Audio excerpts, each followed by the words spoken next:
Hello dear students, magnetic effect of current की next problem है। इस तरीके से एक रोड है जो अपने को गिवन है, जिसकी लेंथ है कैपिटल एल और इसके ऊपर यूनिफॉर्मली चार्ज है कैपिटल क्यू, वो डिस्ट्रीब्यूट है। ये यहाँ से पिवोटेड है और इस तरीके से ओमेगा एंगुलर वेलोसिटी से ये इस तरीके से रोटेट कर रही है। क्वेश्चन ये है कि अपने को मैग्नेटिक मोमेंट की वैल्यू फाइंड करनी है। तो देखिए इस रोड के ऊपर चार्ज कितना है, कैपिटल क्यू।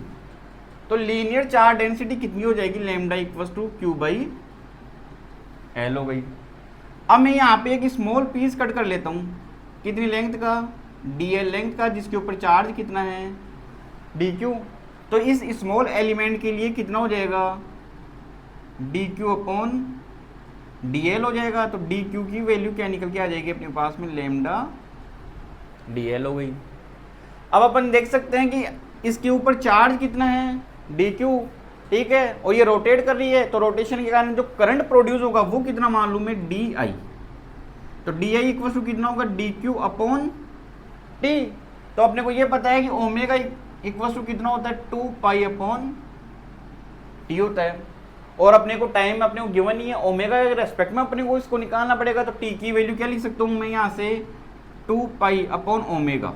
ओमेगा कहाँ पे चला जाएगा, ऊपर। तो यहाँ से डी आई की वैल्यू अपने पास में निकल के आ गई, lambda omega upon 2 pi into D L. अब इस स्मॉल पोर्शन के कारण जो मैग्नेटिक मूवमेंट होगा डी एम, वो कितना होगा, तो एम इक्वल टू कितना होता है, आई इंटू ए। तो ये बन जाएगा डी आई इंटू ए। तो एरिया कितना होगा, ये मान लेता हूँ इस डी एल को मैंने यहाँ से स्मॉल एल डिस्टेंस के ऊपर कट किया है। तो ये यहाँ से इस तरीके से रोटेट करेगा तो सर्किल बनेगा। तो उस सर्किल के लिए एरिया कितना होगा, पाई आर स्क्वायर, तो पाई एल स्क्वायर। इसको इंटीग्रेट कर दूं और ये डी एल स्मॉल पीस मैं कहाँ से कहाँ तक काट सकता हूँ, मैं यहाँ से लेके यहाँ तक, यानी 0 से लेके कैपिटल एल तक। तो ये बन गया एम।